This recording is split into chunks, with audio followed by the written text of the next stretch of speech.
All right, all right, all right. Welcome to Clozer Cult Podcast. I'm your host, Alma Merrill, and we are going to talk all things investments today. We're going to talk real estate investments with my special guest, Eric Brown. All right, there we go. Hit the wrong button. What's up, Eric? Thanks for having me. Heck yeah, dude. Glad that you're on.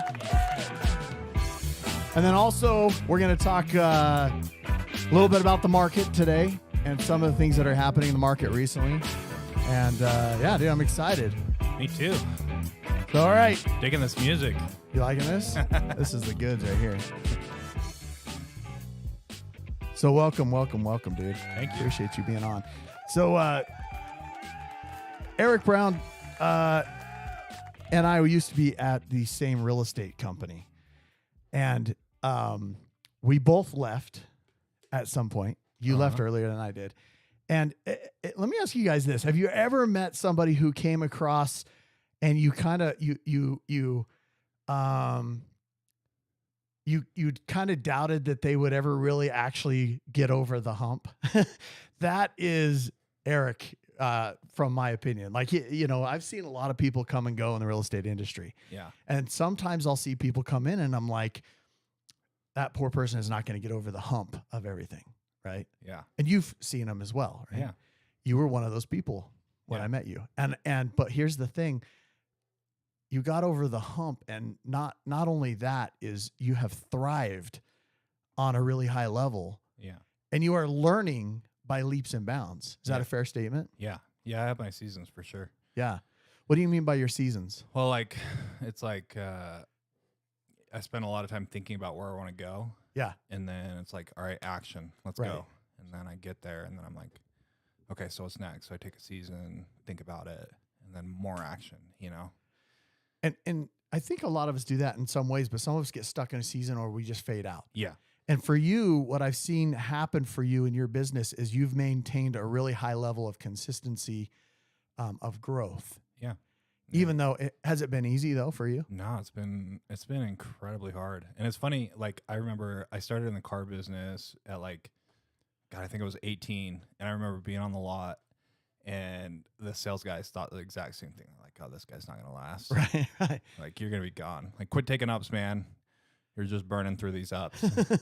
You're wasting, our opportunities. I was like, I'm going to figure this out. Yeah. And it was the same mentality for real estate. Well, you gotta burn through some of those experiences in order to get to all the real success and everything, right? Yeah. And we're going to talk a little bit about that. Where did you come from initially? Where were you raised? So I was born in Provo, Utah. Okay, so you're a lifer. Yep. Utah Born and raised lifer. here. Yeah. Nice, dude. I honestly, that's one thing though. I wouldn't have pegged you for being born and raised in Utah. Yeah, I grew up in mostly my first 5 years. We traveled a lot. We ended up in Oregon for a little bit, Washington for a little bit, and then age 5 we moved back and settled down in Orem, Utah. Okay. Yeah. Nice. And then did you grow up in Orem? Went to like junior high school, all that? Yeah, elementary school, and then 5th grade moved up to Draper. Okay. Yeah. Which is where I live now. Yeah. Love Draper. Draper is just crazy. It's the Beverly Hills of Utah. Right. Yeah. It is weird because it used to be just dead farmland. Yeah. You know? And it's become like this crazy phenomenon. Like, it used to be all Sandy was really wealthy or really Beverly Hills-ish, right? Yeah. On that south side of Salt Lake Valley. But now Draper's kind of like the place, right? Yeah. For that. Yeah, it's pretty wild watching that. Like, I think, gosh, I can't. I'm having a hard time putting a year that I was there, but it was probably early 2000s. Okay. So like back when it was starting to develop a little bit, and then in 2006 we had that huge California rush, like where all these Californians moved to Draper, right? And all of a sudden it just like blew up. They built the temple in there, right before the recession, right. And then it just kept going. Exploded, yeah. Yeah. It is crazy because I remember it being a lot more like farmlandish, environment. Yeah. Let me ask you this. Well, actually, let me say this. Okay. When you and I saw each other the other night at the Dreamers Foundation event, you changed dramatically from the last time you and I spoke. Yeah. And I'm not sure everything that it was, but you last time we spoke, you were, I'll just be very blunt. You were somewhat timid Yeah. in your responses, and your dialogue was kind of shallow and things like that. When I Yeah. chatted with you at Dreamers Foundation, I was like, holy shit. I told my wife this. I was like, holy shit, Different guy, huh? dude, he has changed and grown.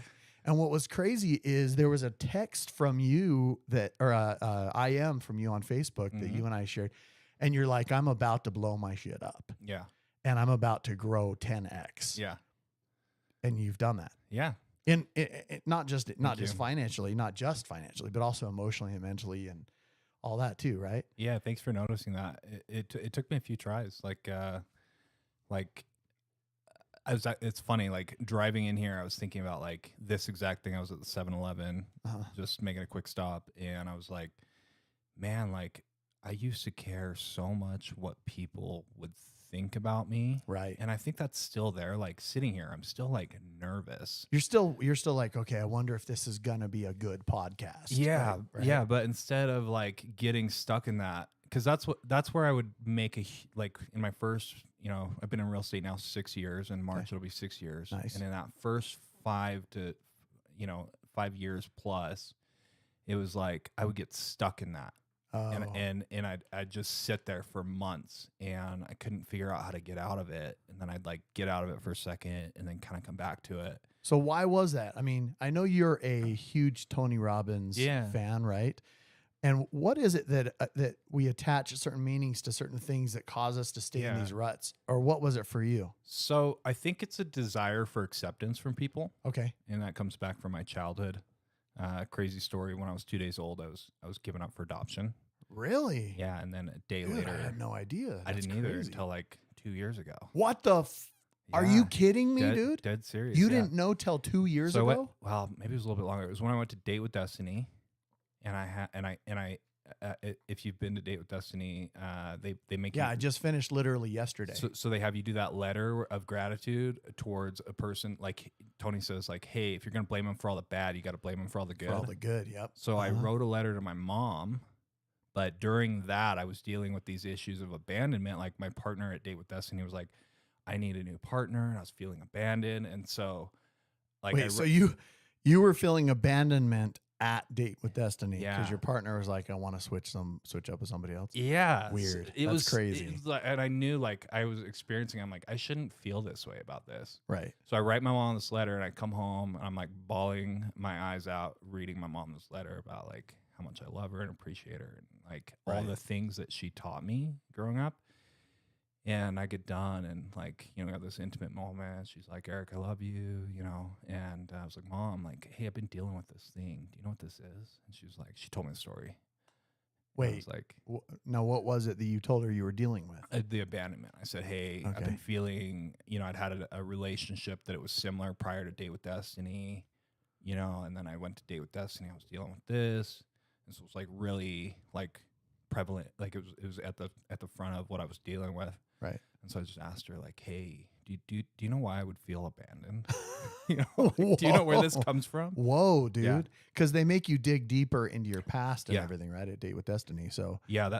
There was that meditation as you do where and I went super deep, went to like a memory at like age 5. And so then I was like, okay, maybe this is also from my childhood. Where would this have come from? Yeah. It's pretty wild. So what did Mom say when you told her that? She was like, yeah, we were struggling. My mom had me when she was 18. She had my brother when she was 16. Okay. And so they'd gone through like their second bankruptcy by the time I was born, or as I was being born. And she was like, we were on the pathway to have you adopted. And I gave you up. And like the moment I gave you up, I knew I made the wrong decision. So did you go to another family? Yeah. And then she changed her mind? Yeah. She called the attorney that handled all the paperwork. She was on like Medicare. And how old were you? Did you say? When I was like 2 days old. 2 days old. Okay. Yeah. But like, I believe that like a lot of our family lineage, like a lot of the problems that our parents deal with get passed on through our DNA. So for sure. We sort of absorb that. And like, for sure. Through intuition, we maybe know things while we're in the womb, things like that. Yes. And so, I when she she gave me up, and then she had that experience. She called the attorney, and then she got me back. The family was really nice and was like, we understand, and Oh my gave me gosh, back dude. like day 3, day 4. That must have been somewhat heartbreaking for them too. Oh, I'm sure. Yeah. No, and I love my mom. I love my dad. And I remember in my early 20s, like I was like my teens and my 20s, I really held a lot against them. But now I look at it from a completely different perspective. They had me when they were 18. They had my brother when they were 16, when she was 16. Oh my and gosh. they didn't know what they were doing. Like, Right. Oh, hell no. I mean, did you know what the hell you were doing when you were No, 18? Oh no, my I was- gosh. I Let was- alone 16, yeah, right? no, I had no idea what I was doing. Oh my gosh. Yeah.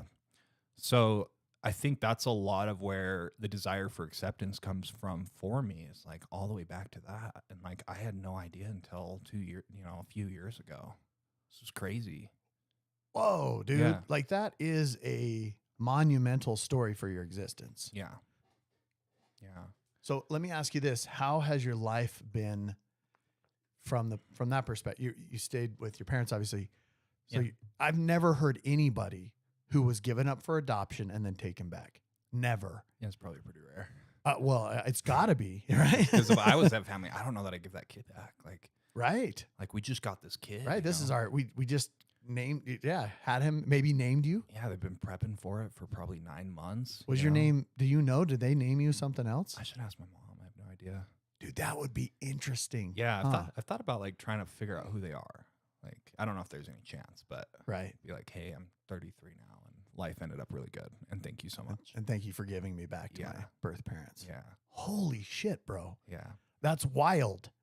yeah. So tell me how has life been growing up in that environment with your parents? God, that was so difficult. My mom and dad were.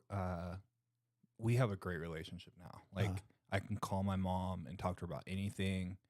But growing up, she was so fearful about who I would become as a human. Really? Oh yeah. Yeah. And it comes from a good place. Her sister, unfortunately, still struggles with alcohol, and my dad's brother has been in and out of the jail system a lot, and so they were like, we don't want Eric to be this, and Right. so they gave him a good place, but they were very, very controlling growing up. It was like, hey, you have to do things this way, and yeah, it's just I didn't have a lot of room. What do you for feel autonomy. what do you feel like that, like, obviously that was to protect you and make sure that you 100%. had a better upbringing and Yeah, they were looking out for, and honestly, like that's the outcome they got. I for whatever reason haven't landed in jail, like right. for whatever reason. Yeah, like, well, I've done some dumb stuff in my life. I'm just gonna be straightforward. Like, I'm no different than probably anybody else that was 18. You just Right. do dumb stuff. Right. So, but whether it's them putting that energy out there or whatever, like that was the outcome that came from it. Was that even though it came from a place of fear, I haven't had to go through those struggles. So that's been really nice. It would be interesting to see. I mean, everybody talks about, different road, like crossroads in their life. Where would you have been maybe if you would have gone that way? Oh God. I mean, you were so close. That was the closest you could possibly be to a completely different existence. Yeah, it's wild, Yeah, So it's nuts. What did your parents do for a living, mom and dad? My dad is a computer programmer. Okay. I don't think he's finished a degree. He's just kind of self-taught, So is he highly intellectual type of very guy? intellectual. Okay, Yeah, that's where, because you have a little bit of an intellectual edge to you, yeah, like to where people are like, oh, this guy's a little deeper or a pretty smart dude. yeah. I like to get deep. Do you? Yeah.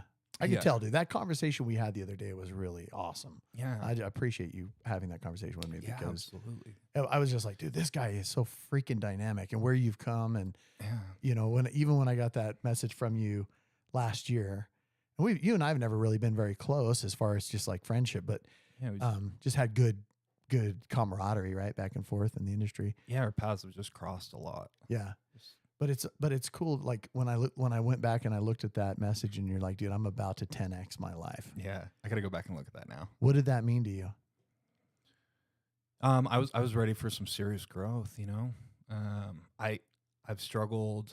There's many areas that I've struggled in my life. One of them has been with relationship with like brothers. Like Right. guys.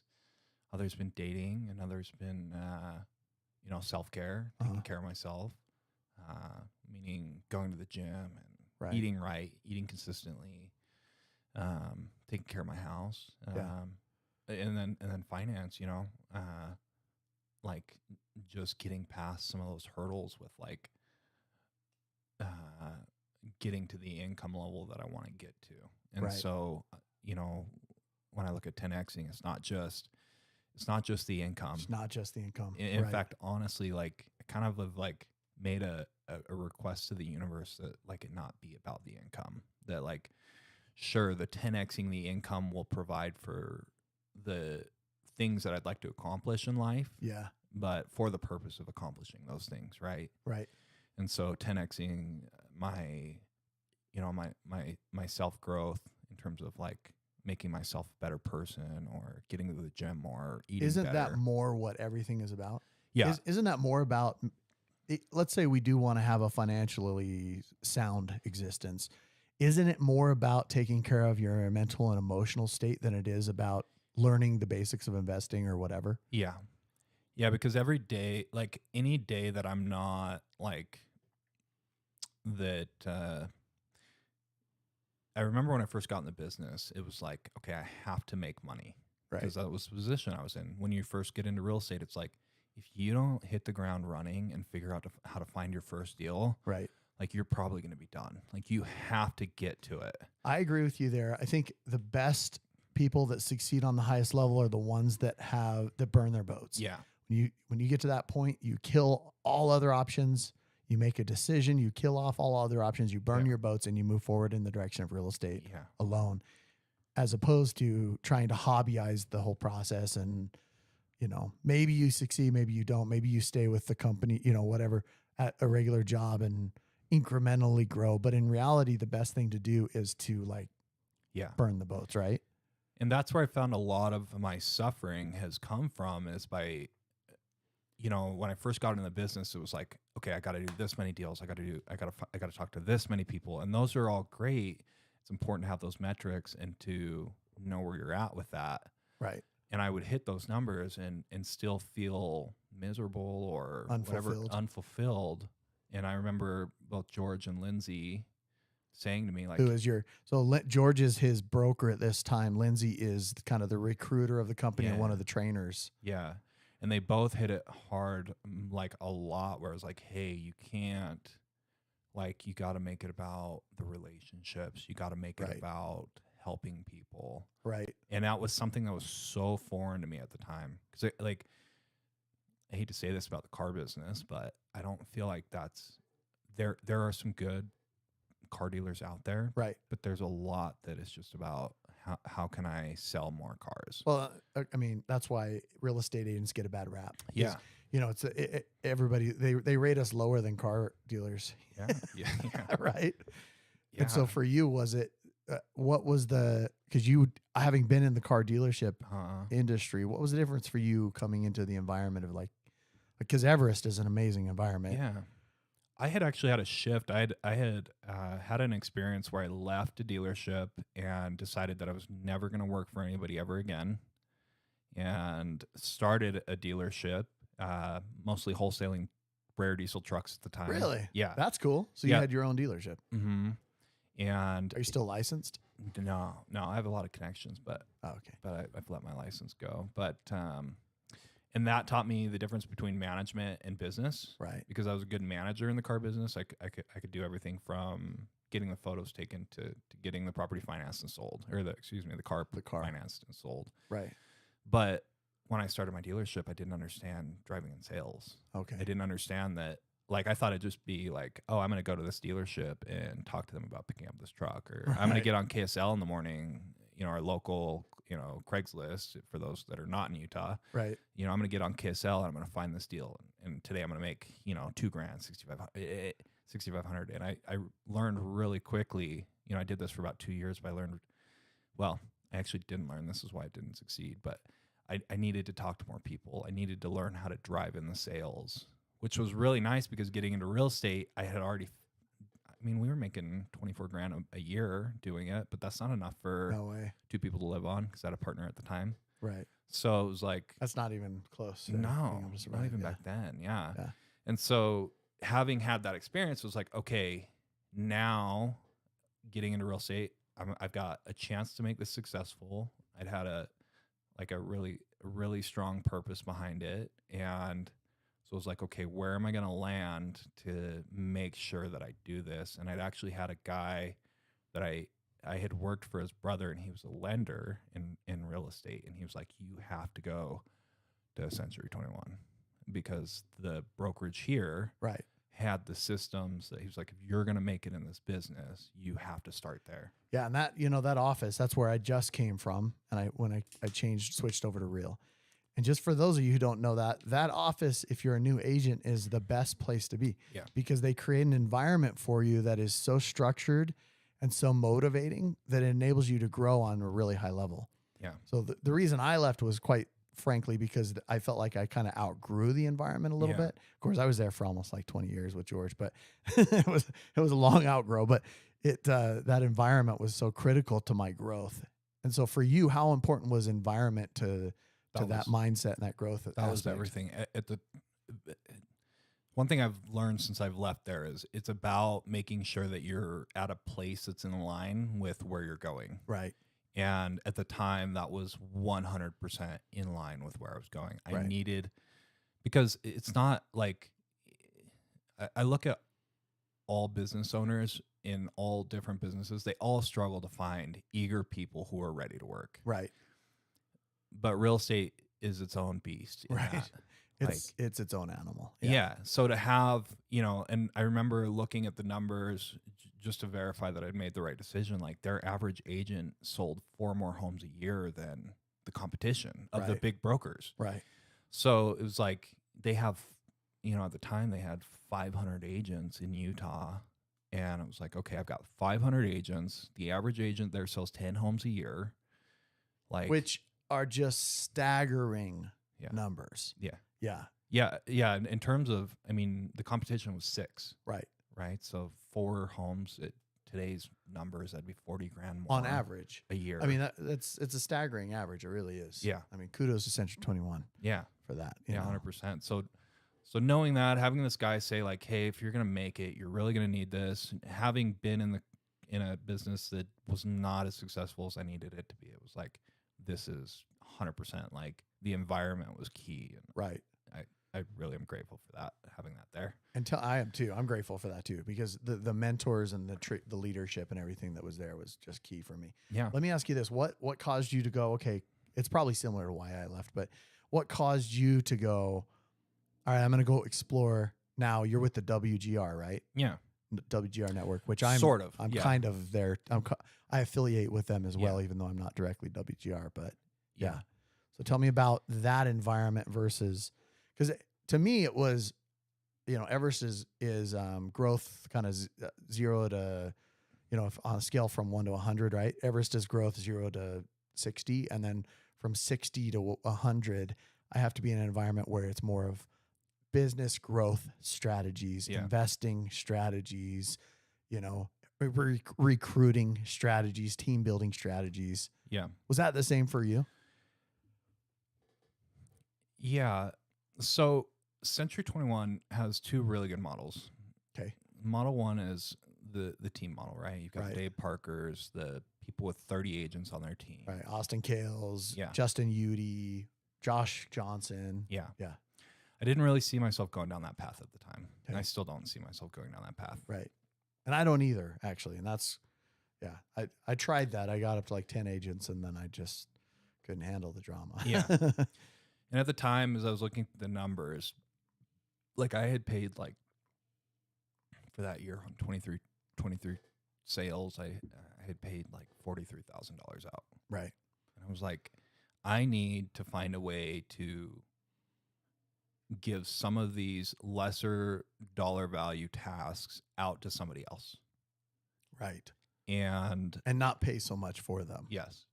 And I sat down with some of the management there and we just couldn't come to terms. And it was like, Real was just launching in Utah. Right. The cap rate was not the cap rate, sorry, The cap. the cap Right. was, I wouldn't say far less, but it was like, I think I pay like a third less there now. Right. Like Which, overall. which is when you're making as much money as you did at even 23 transactions, it becomes significant. Well, right? and I like that there it's like, okay, they have this platform that it's like, okay, if you get to 10 sales, you pay your cap, right? Right. It's about the average person. But then if you can figure out how to get to like 50, they'll credit you back the 18K Right. that you pay between the admin fees and the cap back in stock. So I was like, okay, so if I'm going to go that path, which at the time that was super important for me, it was Right. I thought that I wanted to go down that road of getting to 50, 60, 70 sales a year. And you're a lot more analytical than I am. Like Yeah. when it comes to business strategy, I know you're a lot more analytical than me. Yeah. For me, I'm like, I just want to go into the right environment for the type Mhm. of growth that I want. And Yeah. being candid, when I signed on with Real, it actually wasn't a numbers thing. That was a bonus. Yeah. But it was more the environment that I was putting myself into Yeah. for business growth strategy and to help grow Clozer Cult. And looking at where I'm at now, I wish that I would have understood that better, because back kind of the point that I was making earlier with that is like, it is super important about being in line with where you're headed. Right. Like the brokerage that you're at is gonna make or break you making your vision happen. Yes. I see a lot of people that are doing 2 or 3 deals a year that are over in a brokerage like that. Yeah.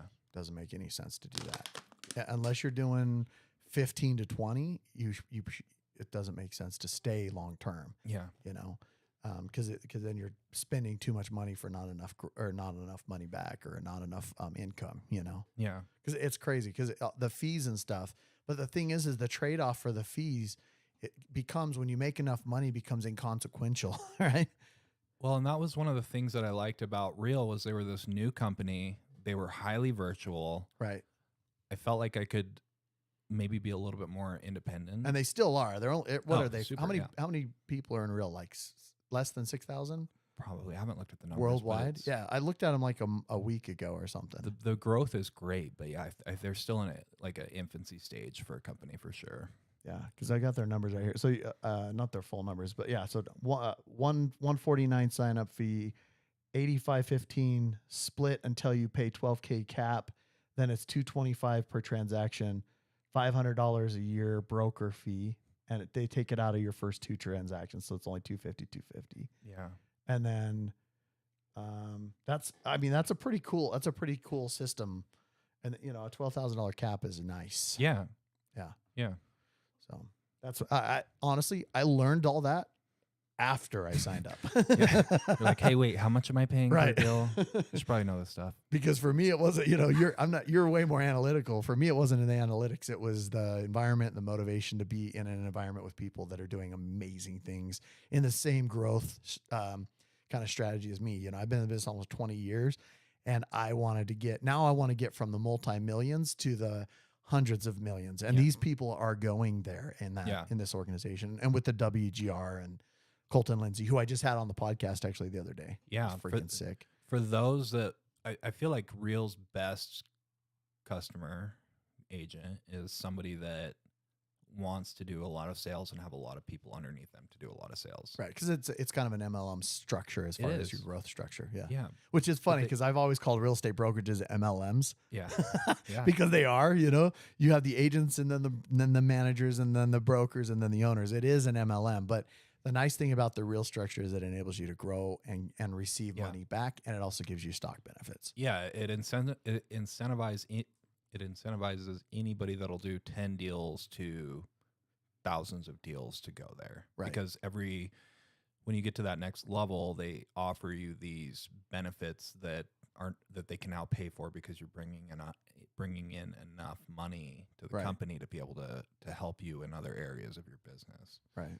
Yeah, I love that. I love that structure. And for me, it was a timing thing because initially I was going to go to EXP. Yeah. Because EXP is dope like that too, as far as their structure. But the only reason I didn't go to EXP is that, well, actually there's 2. One was that I Loved the structure of Real a little bit better, and their image was a little cooler, kind of a little more edgy, Yeah. than EXP. And then the other thing was the people that were involved there made a big difference for me.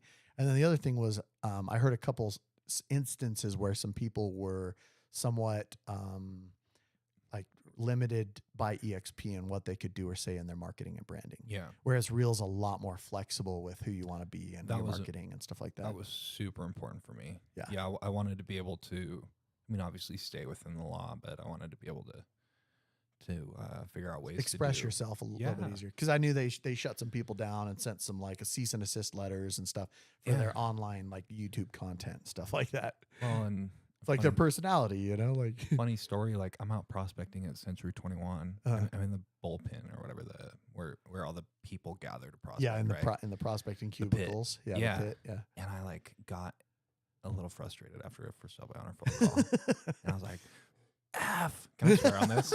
Can I swear on this? Oh yeah, fuck yeah. I was like, "Thank you." I was like, fuck you, or something like that. And some agent that was doing no business went and like complained to me to a broker, and they were like, you can't say that out in the prospecting pit. And I was like, are you kidding me? Like, I'm trying to generate business, and I know that I'm having a frustrating time, but like this person's like in their office, and I get it, but like, like I'm not like, come on, like we're all business owners here. I'm freaking rocking it out here, making stuff happen for my business, I'm a business owner. I'm trying to get my business done for the day. Like, you should have said, hey, tell that person to be tolerant and loving and forgiving. I kind of like did tell the broker, I was like, I think this is BS. Right. Like, you're sending me to my office, and I get it, but like, this is BS. This is not how this should be handled. So, I love that I can swear wherever now. Wherever you're at, yeah. Yeah. The Real environment is cool like that. Yeah. Like they really are. Like their environment and their trainers and the coaches and the WGR and stuff like that. Just really cool people. They're on their app. One of the things that I've really been enjoying is that their education. Yeah. That's new, and I think that's awesome. You can just sign up for the classes now, and that's been like a huge improvement for that. Yeah. I heard that. And then they're coming out with another benefit to agents on. Oh, I heard something. It hasn't even been launched yet, but it's another benefit on how to make more additional money. Nice. So I don't know if it's on the, what did he say? Somebody told me about it, but it's hush hush still, but it's another way you can make additional income off of just simply existing in your business in Real. Nice. I look forward to that. So yeah, I do too. But this wasn't supposed to be a real podcast today. So tell me more. Tell me more about. But I'm like back to Eric and Alma. Back to Eric and Alma. So yeah, we were not paid for that. Right. I don't even know how to sign anybody up yet, dude. I just think it's cool. So tell me about what has it been like for you as far as your growth strategy in your head? Some of the things that you've had to just change or switch in your mind. Yeah. To go from kind of being somewhat timid, I think, to I'm going to go be an effing rock star and really make a business and really make a life for myself. Yeah. Because your image has changed. Your appearance has changed. You sit up a little straighter. Yeah. You're a little more buff. You're a little bit, you look better. Your hair looks good. The beard looks good on you. I mean, you've really changed some good things about yourself and created kind of a better. How does it feel? How does it feel, first of all, to have done some of that stuff? It feels really good. It feels really good. I've struggled with honestly, what has put me back in that hole has been the depression. And I've struggled with that, and almost 100% of people have. Yeah, I know I have. It's so difficult. Yeah. I'm trying to stay on topic because my brain's like, go this way. Squirrel. Yeah. One of the nice things about being in real estate has been that when I need to grind, I can grind. But then I can take a little bit of time off to work on my mindset. I can take a little bit of time off to figure out what is causing me to feel depressed. Right. So I can work on that. Right. Because depression's like a legit. Oh, it's, yeah. thing. No, and I used to pretend like it didn't exist for me because I hated it so bad because my mom was so depressed when she was alive. Yeah. And I've learned that it's actually a real thing, It's awful. Like I would sleep in bed for like 15 hours a day. Like I would like legit, like I would just go to bed and wake up at like noon. I'd go to bed at like 7, 8 o'clock at night and wake up at like noon. Why was that? Were you just trying to avoid existence basically? Yeah. Okay, so like I'd had like a tough childhood. Mhm. I'd had, which honestly probably wouldn't have been so bad if I had a different perspective, but it was tough. Right. You know, the story that I And had was that it the was tough. The story you had was that it was tough. Yeah. Okay. So Yeah. did you eventually have to change that story? Yeah, I'm still changing it. But like Okay. people like, you know, would make fun of me, quote unquote, in school. And I thought that they didn't like me. And I'm looking back now and I'm like, I've talked to a lot of kids that I went to school with, and they're like, no, bro, you were awesome. So they were making fun. I didn't understand Right. that they were That making was your fun illusion. of me Your illusion was that they were making fun of you, because they didn't like me. right? That they didn't like you, When in reality, they were making fun of me because they wanted to be friends. right? Like they were. They it's wanted just to be significant. in your human life. nature. Yeah. Right. Like they were just like, what, like yeah. So that was like one, thing. And then, I got married really young. Terrible decision. Oh, you did. I didn't know you were married 18, in the past. yeah. Okay. Kind of as a way to like be rebellious towards my parents. Yeah. And because they were like, you can't date. And I'm like, I'm going to go date. And so You're all, I can't date. I'm gonna get married. yeah, my mom was not happy about that. And then I joined the military at 18, actually to try and get out of the marriage. So Thank you for yeah. your service, by Thank the you. way. And tell Yeah. me, what branch were you? I was in the Army National Guard here in Utah. Sweet. I was a Black Hawk helicopter crew chief. No way. Mhm. That's freaking sick, dude. Yeah. I didn't know that. Yeah, so I flew a little over 500 hours in 6 years. Did one tour to Afghanistan. Spent some You time in toured in Bagram. Afghanistan too? Yeah, I think I flew 500 hours over there, actually. Oh my gosh. I mean, as a bro. crew member, I wasn't a pilot. Right. But Was that crazy shit? that was wild, yeah. Yeah, and then went through divorce while I was over there, while serving a deployment. Which a lot of people do, right? Yeah, so that was a pretty low moment for me. And then did my, got home and then spent a couple more years in the military. But like, I'd had all this like aggression from like my childhood, my marriage, the deployment, and I got back and I was like, fuck it, I'm gonna do what I want to do now. And so I just went and partied hard. Like, thankfully I didn't get into any hard drugs, and I was still in the military, so I couldn't really smoke weed or whatever. So it's just Right. alcohol. But I'd go spend, I got out in 2014, so probably 2013, I'd go spend $350 at the bar, like Wow. just trying to impress people Right. and get Trying to be blackout sig- drunk. Trying to be significant. Yeah, Right. yeah.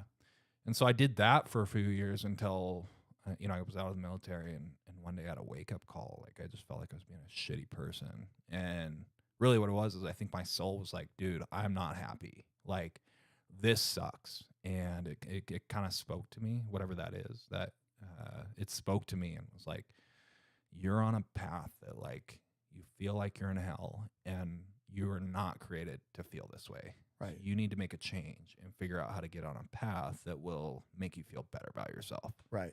And it wasn't until that point that I really started looking at like the fact that I was depressed. So you from that experience, or from whatever experiences, you believe in a supreme I do. creator. Yeah. Yeah. Whether that's just intuition or a mixture of logic. all of our thoughts, consciousness, whatever it is, like Right.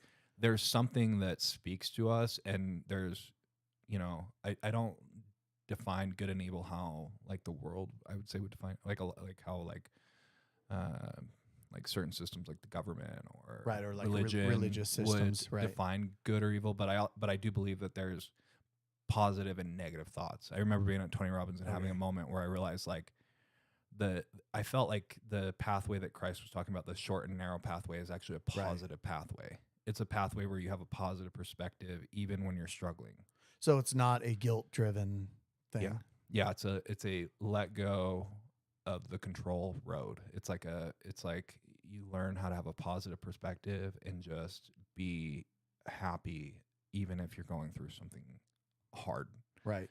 And Or that you can be happy even if you're going through something hard. Right? yeah. Yeah, even if it's for moments. Right. Like, we don't have to live a miserable life. We don't have to isolate ourselves. We can deal with these things. That life happens for you and not to you, and that Yeah. even the hardships, or even being adopted out and back and having attachment disorder issues or attachment issues. I don't think attachment disorder is actually a thing. I think you just have attachment beliefs, right? Mm-hmm. About purposes, and then growing up in a hard environment, maybe school or family or whatever, Yeah. you attach meanings to all that shit, right? Yeah, you create these beliefs, and I believe that's what a world is. It's just all the beliefs that we've picked up, and that's the lens that we look through. That rings true to me too, you know, because I grew up in a very, very, very religious environment, but Yeah. it almost became cultish. And that's Yeah. why I call this podcast Clozer Cult, Yeah. is because I grew up in this kind of interesting environment where we were not schooled. I wasn't homeschooled or anything. I was no schooled. Like I couldn't read till I was 12. I couldn't spell till I was on my mission, my LDS mission. And I grew up in this environment where I couldn't leave the house until after about 3:15 in the afternoon when the other school kids were walking home from school. And it looked like I had just gone home. That's when I could go outside. And so I grew up in this kind of secluded environment while dad was at work all day. And then mom was an addict. She was a drug addict. She was addicted to opioids and other intense whatever. I'm not sure. And she stayed in bed. She slept till about 3 o'clock when Oprah came on, or Dr. Phil, you know. Damn. And she would come out and we would just try to stay away from her, you know, Yeah. because it was a scary thing when mama woke up. Because if something wasn't right, She'd snap. And you know, my older siblings, they're like, "What? You experienced that?" I'm like, "Yeah, mom beat the shit out of me a few times, you know, like you know." And I felt so freaking beat to hell by her so many times, emotionally and otherwise. And had this totally different experience than what my older siblings experienced with her, you know. But here's the interesting thing.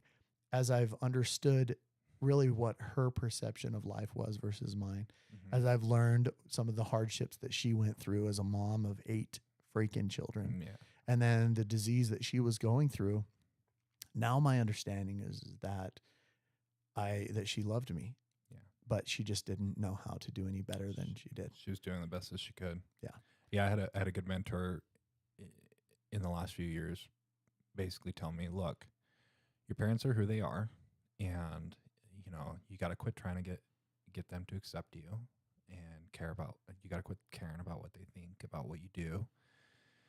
And if you can make that shift and you can forgive them, then you can enjoy the time that you have with them. And you're not, like, basically what he's saying is like, you're not basing your emotions on their perspective. Well, and he was like flat out just like straight up said like, hey, look, your mom probably isn't capable of being the mom you want her to be.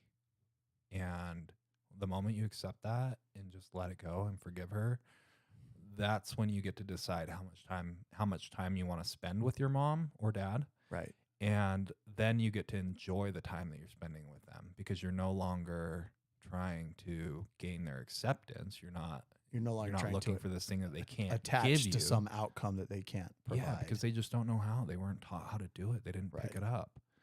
So aren't you grateful, and don't you feel gifted for the tools that you've received and that I've received too on these growth paths? Yeah. Yeah, it's like these little things where you're like, okay, I'm going to take this person's info that they've given me. I'm going to apply it to my life, and I'm going to work on it. What does that ultimately give you? A way better life. Like, it fixes that piece of my life. So, you know, where I might feel miserable or whatever, I might feel a negative emotion in that space. Now I can feel a positive emotion. Can't you just go make more money and be happier?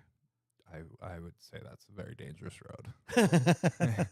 I think that when the Bible says like the love of money is the root of all evil, I think that's what I think that unfortunately that's what creates that's what creates the control and oppression and conditioning that causes people to feel those kind of emotions. Right.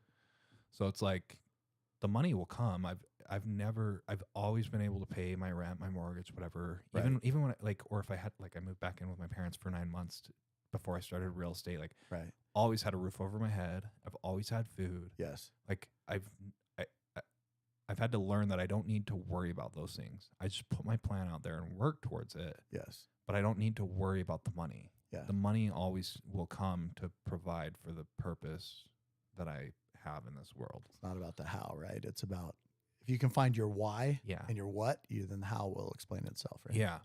So as you work out those little issues like that, it's like those little beliefs that maybe are not beneficial for satisfaction or fulfillment, then that no longer is a problem. And then you can work on something else and kind of like refine your process essentially. Right. And I know life's not perfect. It isn't for anyone. Well, yeah, But there's a blessing in that though. tell me that. Tell me Well, more.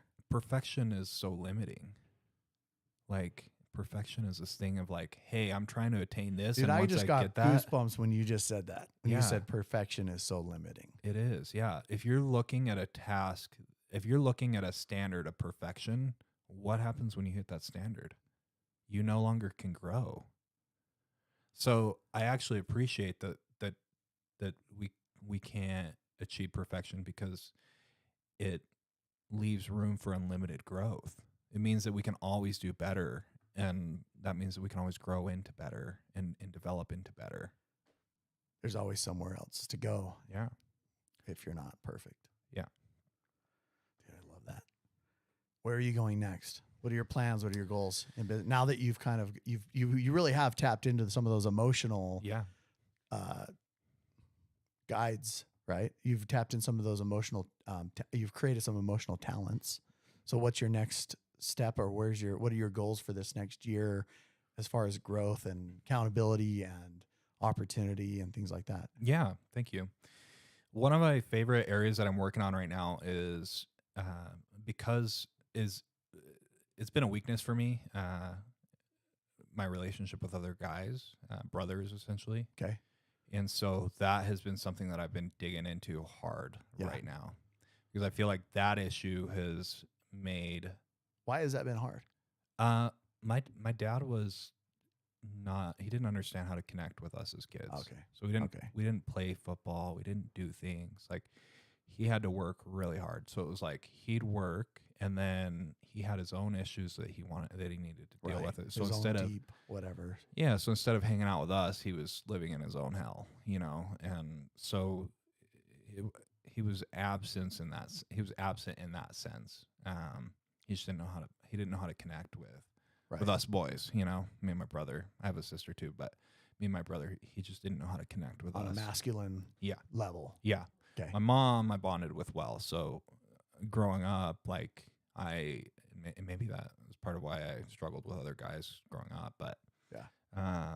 so I'm sure that's why. Yeah.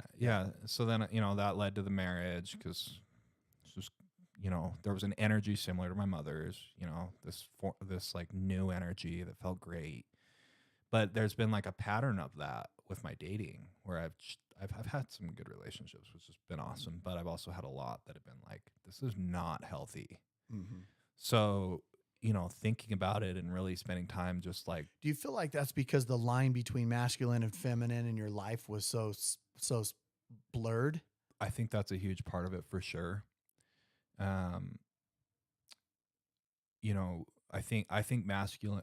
I was talking to a friend about this. She's in California and she does hypnotherapy and some plant medicine stuff.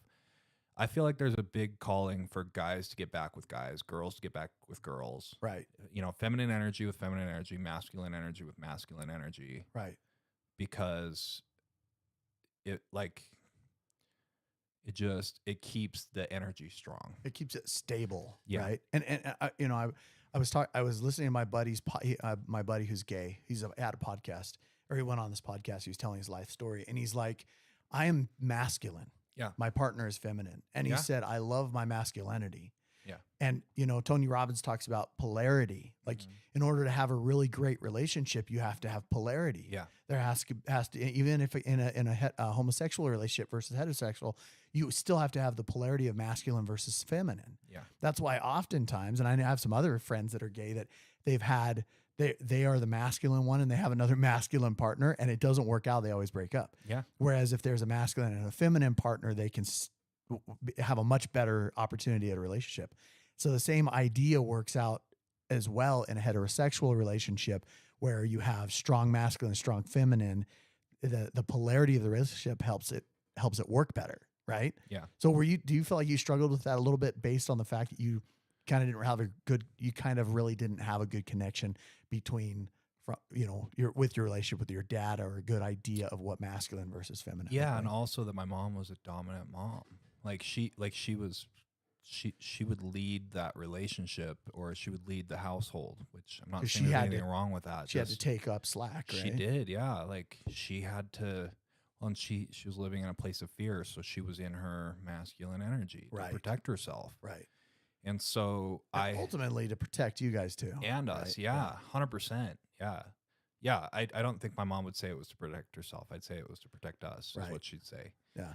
And so I've just naturally been attracted to women that are like that. But the problem is Right. that I'm a masculine, masculine. guy. Yep. I just Yep. have needed to learn how to tap into that. And I have to tell you, dude, you've become more masculine over the years. Yeah.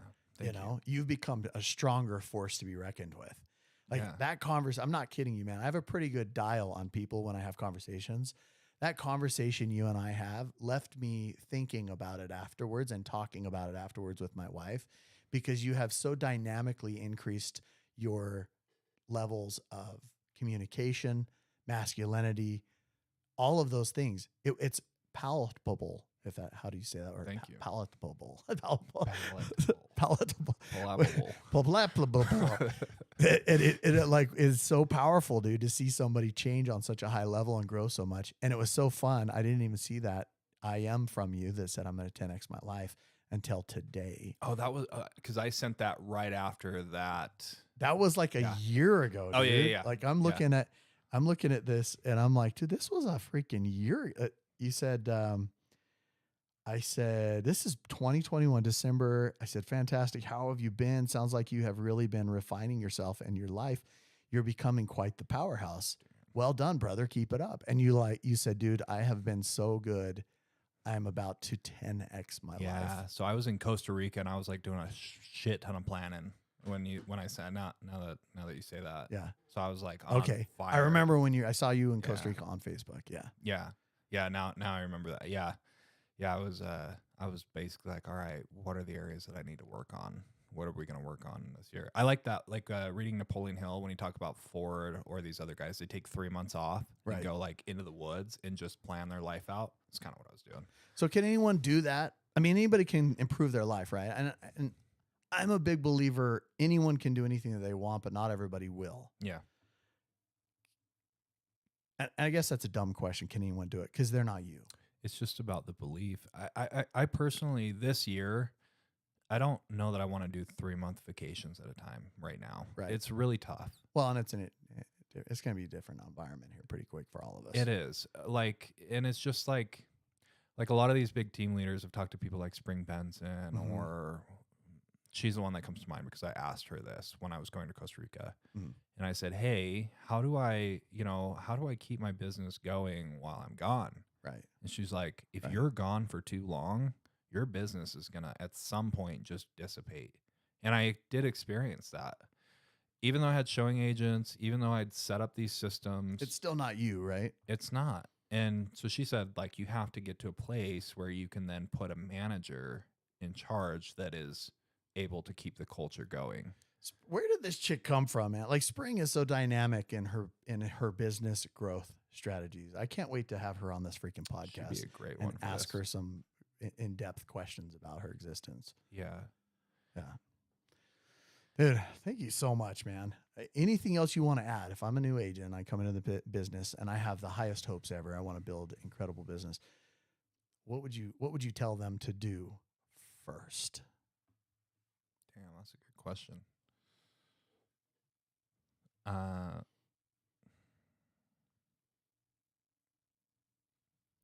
think the first thing that you have to do is get yourself ready to commit to it 100%. I feel like burn the boats. Yeah, whatever it is, like because I know there's agents that can make it by working part-time, and I know that there's a pathway to do that, but it's like, doesn't it seem confusing to do it that way? well, I liked that my back was against the wall. I perform really well. Right. When Like, you're under intense pressure. even like now that I'm like, I don't know how much more, but probably 3-4 times more income than that first year, at least. You know, I still, like, next year my plan is to put 37% of my income into life insurance so I can pull it out against it, but I'm still living very thin. You know, so I'll have the funds if I need them, but I'm not. I do really well when my back is against the wall. Right. I almost love those types of environments, dude, because it's when I feel the most joy from successes is when I'm struggling almost, you know? Yeah. I'd say if you're going to get in the business, you've really got to you've really got to build up that commitment for yourself, and you cannot let go. Like you just have to continue forward no matter what. Just keep going, keep pushing. Yeah. Dude, Eric, thank you so much for being on, man. Thanks for being on. You guys, Eric Brown. Thank you for listening to another episode of Clozer Cult Podcast. Please consider subscribing and sharing this. We're on YouTube, Facebook, Instagram, and I hope you guys enjoyed this episode. Thank you again, Eric. You guys have a great time today, tonight, tomorrow, and the next day. We'll see you guys next time.